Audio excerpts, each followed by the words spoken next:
Hello बच्चों।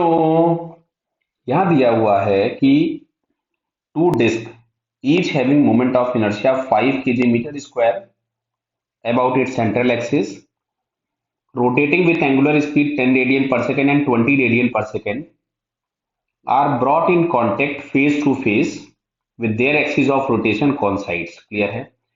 तो समझ में आ रहा है एक्सिस ऑफ रोटेशन कॉन्साइड करने का मतलब है कि दोनों को एक दूसरे के ऊपर रख दिया गया है। बराबर।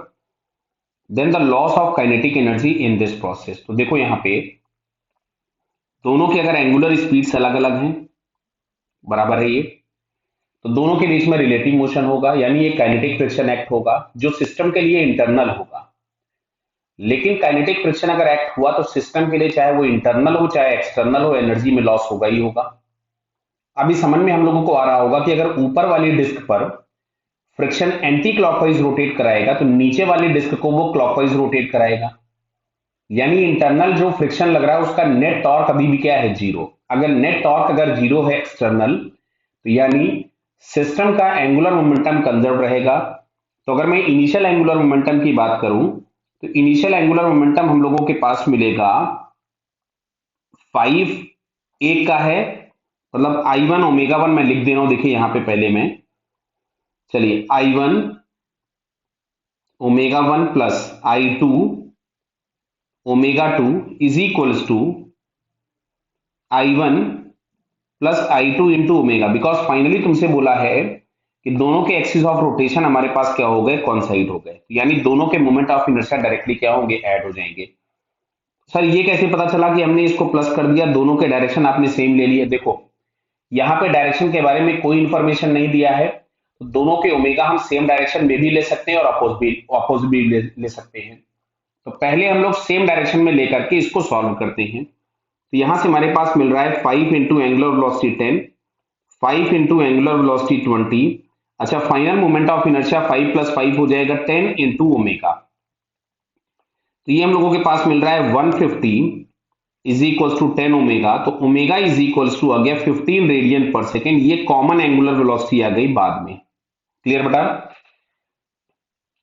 15 रेडियन पर सेकेंड। क्लियर? अब अगर हमको लॉस निकालना था तो लॉस के लिए हम लोगों के पास लिखना पड़ेगा इनिशियल काइनेटिक एनर्जी मतलब half I one omega one square plus half I two omega two square minus 1/2 I one plus I two into omega square. Clear बताइए? तो मैंने एक काम किया, 1/2 तो पूरे में से कॉमन निकाल दिया। अच्छा, आई वन कितना था? 5। ओमेगा वन कितना था? 10, तो 10 का स्क्वायर कर दिया। आई टू भी कितना था? 5। और ओमेगा टू था 20, तो 20 का स्क्वायर हो गया 400 minus I one plus I two हो गया 10। क्लियर है? 5 प्लस 5 कितना हो जाएगा? 10। और 15 का स्क्वायर अगर हम लोग लिखेंगे तो 225। क्लियर? तो चलिए यहां से हम लोग इसको और सिंप्लीफाई करते हैं। तो 1/2 ये हमारे पास आया 500 और ये हम लोगों के पास हो गया 2000 माइनस ये मिलेगा 225 इंटू जीरो। क्लियर? इसको अगर हम लोग सॉल्व करें, ये 2000 आ रहा है बेटा, देख लेना, ये 400 इंटू 5 2000 हो गया।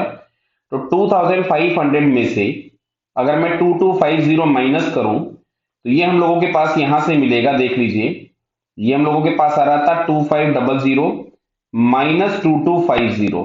क्लियर? तो इसको सॉल्व कर रहे हैं हम लोग, तो हम लोगों के पास मिल रहा है 250/2। ये मिलेगा 250/2, मतलब जो लॉस हमारे पास है दैट इज 125 जूल्स। क्लियर?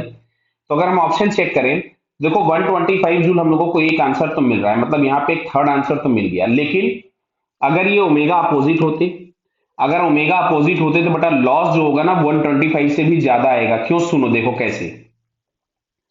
अब की बार हम लोग लिखते हैं I one omega one minus something I two omega two is equals to I one plus I two into omega. Clear? तो देखो बेटा ध्यान से, आई वन हम लोगों के पास 5 था into 10 minus 5 into 20 is equals to 10 into omega. तो ये मिल रहा है 50 minus 100 is equals to 10 into omega. तो ओमेगा इज इक्वल्स टू मिल रहा है -5 रेडियन पर सेकेंड। माइनस मिलने का मतलब केवल ये है कि हम लोगों ने इस वाले डायरेक्शन को जो अपोजिट माइनस ले रखा था, तो नेट रोटेशन है फाइनली वो ओमेगा 2 की डायरेक्शन में। अब सुनो, यहां फाइनल वेलोसिटी आ गई 5, तो आपको केवल चेंज क्या करना है, यहाँ पे ओमेगा की जगह पे हम 5 प्लेस करेंगे, सेम कैलकुलेशन हम प्रोसीड करेंगे और हमको फाइनल आंसर मिलेगा, लेकिन वो आंसर 125 से भी ज्यादा होगा और यहाँ पे 125 से कोई बड़ा ऑप्शन नहीं दिया हुआ है, तो फिलहाल हम लोगों के पास ये थर्ड आंसर करेक्ट हो जाएगा। क्लियर है बेटा? Okay, all the best.